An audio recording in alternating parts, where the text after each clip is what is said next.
Quando acordei na UTI após um acidente que quase tirou minha vida, esperava encontrar meu noivo ao meu lado. Em vez disso, ouvi palavras que me cortaram mais fundo que qualquer ferimento. Eu não assinei contrato para cuidar de doente. Ele saiu do quarto sem olhar para trás, deixando o anel de noivado sobre a mesinha do hospital. Mas o que ele não sabia é que aquele momento de abandono revelaria segredos que ele guardava há meses. Se você já foi subestimado por alguém que jurou te amar, deixe seu like agora e se inscreva no canal. Nos comentários quero saber: você já passou por algo parecido? A história está apenas começando, e o que descobri depois daquele dia mudou tudo. Meu nome é Mariana Santos, tenho 32 anos e trabalho como arquiteta em Curitiba. Durante 4 anos, construí uma vida ao lado de Ricardo Almeida, empresário do ramo de tecnologia, dono de uma startup que parecia promissora. Morávamos em um apartamento moderno no Batel, planejávamos o casamento para o ano seguinte, e eu realmente acreditava que havia encontrado meu parceiro para a vida toda. Tudo mudou numa terça-feira chuvosa de agosto. Eu voltava de uma reunião com clientes quando um carro avançou o sinal vermelho na Avenida 7 de Setembro. A batida foi violenta. Lembro do vidro estilhaçando, do gosto de sangue na boca. E depois, tudo ficou escuro. Acordei 3 dias depois na UTI do Hospital Marcelino Champagnat, com fraturas nas costelas, traumatismo craniano leve e um pulmão perfurado.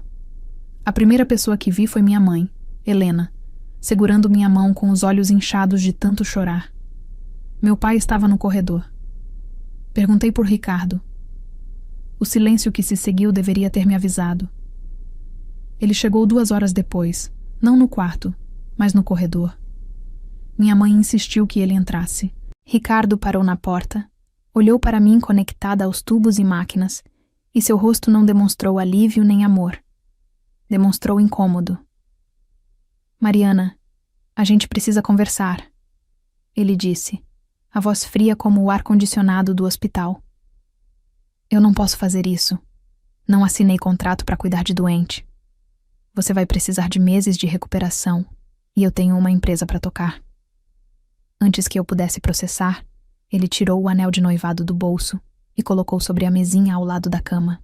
Desculpa, mas é melhor assim. E saiu. Simplesmente saiu. Minha mãe explodiu atrás dele, mas ele já estava no elevador. Fiquei ali, sozinha, sentindo uma dor muito maior que qualquer fratura. Naquele momento, percebi que não conhecia o homem com quem quase casei. Os primeiros dias de recuperação foram um borrão de dor física e emocional. Os médicos controlavam a dor do corpo com medicamentos, mas nada aliviava a sensação de ter sido descartada como um objeto quebrado. Meus pais me visitavam diariamente, trazendo conforto e raiva em doses iguais. Eles nunca haviam gostado muito de Ricardo, e agora entendi por quê. No 5º dia de internação, recebi uma visita inesperada. Camila, minha melhor amiga desde a faculdade, entrou no quarto com aquela expressão que eu conhecia bem, a que ela fazia quando tinha algo importante para dizer. Mari, preciso te contar uma coisa. Ela começou, puxando a cadeira para perto da cama. Vi o Ricardo ontem, no shopping Pátio Batel, com uma mulher. Meu coração afundou. Camila, ele terminou comigo. Ele pode estar com quem quiser. Ela balançou a cabeça. Não é isso. Eles estavam comprando coisas de bebê. E ela estava grávida, Mari. Muito grávida. O mundo parou. Grávida. As peças começaram a se encaixar na minha cabeça como um quebra-cabeça sinistro. As viagens frequentes nos últimos 6 meses, sempre com desculpas de reuniões de negócios em São Paulo. As senhas do celular mudadas. O jeito como ele se afastou fisicamente de mim, alegando estresse no trabalho. A frieza crescente que eu atribuí ao cansaço. Tem mais, Camila continuou, hesitante. Fui atrás. Descobri o nome dela nas redes sociais. Valentina Cardoso. Ela posta fotos com ele há meses, Mari, e pelos posts ela está de 5 meses.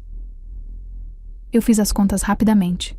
5 meses atrás foi quando Ricardo começou a viajar toda semana, quando parou de falar sobre o casamento.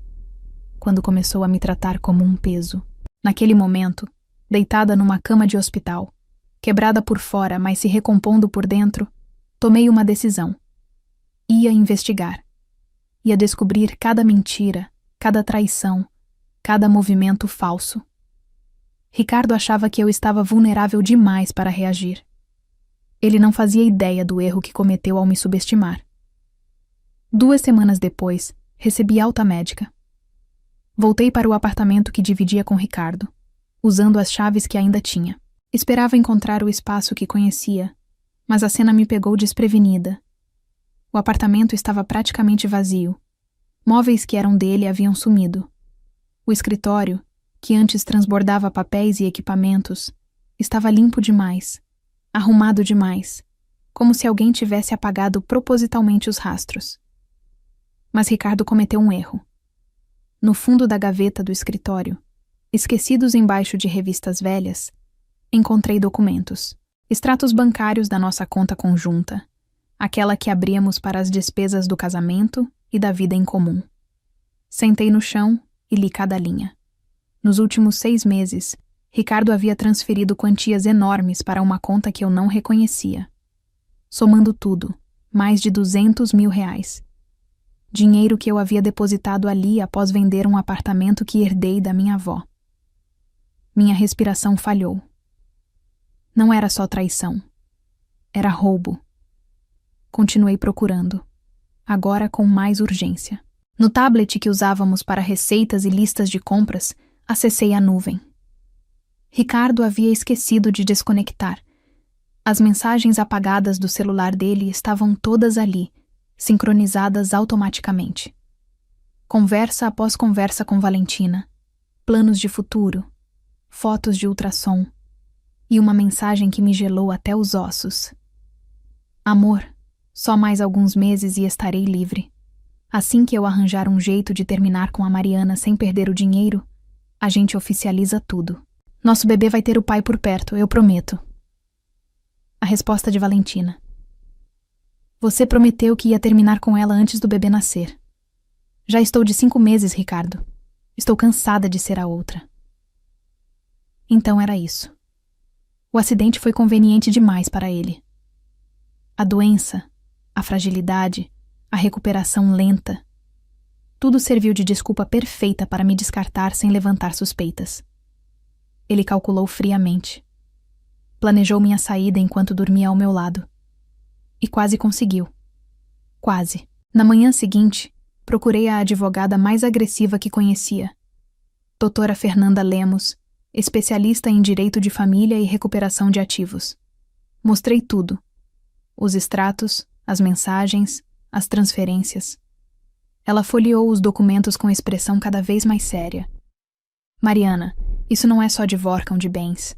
É apropriação indébita. Ele desviou dinheiro de conta conjunta sem sua autorização. Podemos processar criminalmente. Mas havia mais. Investigando mais fundo, Fernanda descobriu que Ricardo estava usando meu nome como avalista em contratos comerciais arriscados da startup dele.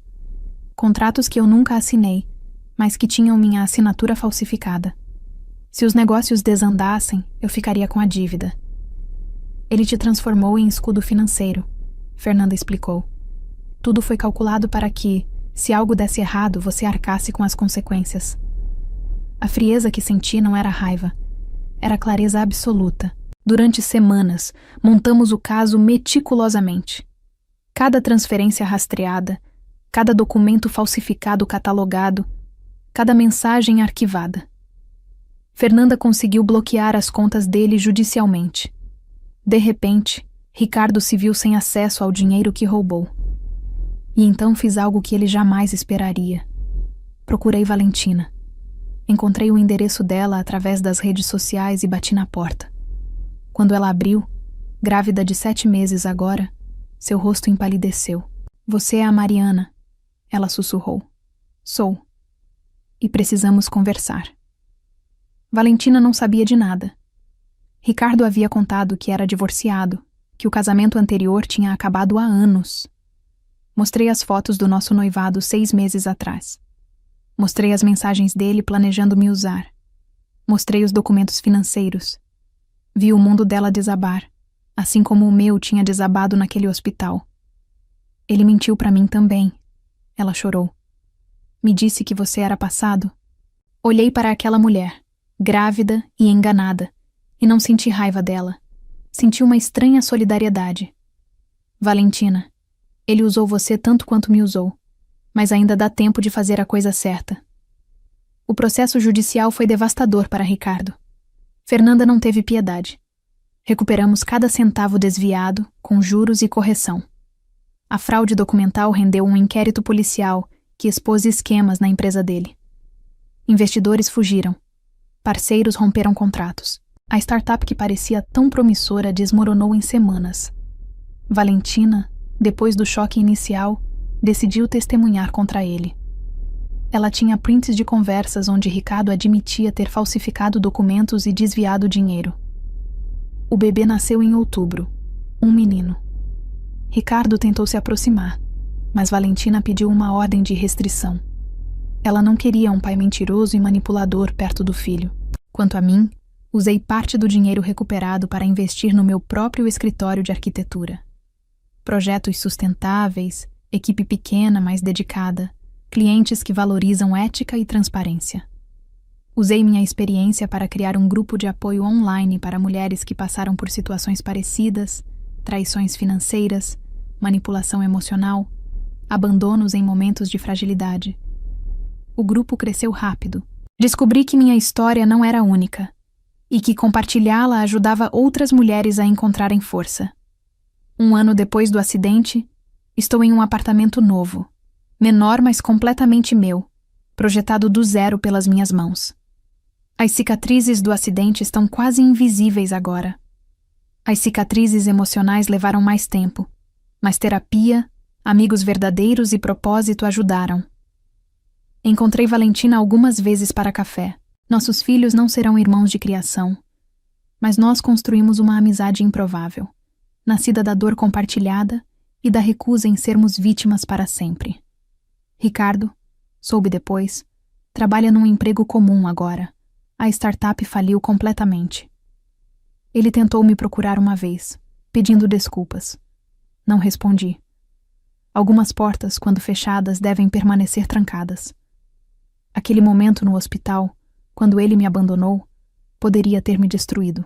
Em vez disso, me libertou de uma vida construída sobre mentiras. E hoje, sou mais forte do que ele jamais imaginou que eu poderia ser. E você? O que faria se descobrisse que a pessoa que jurou te amar estava planejando sua saída há meses? Já passou por alguma situação em que foi subestimado e conseguiu dar a volta por cima? Compartilhe sua história nos comentários.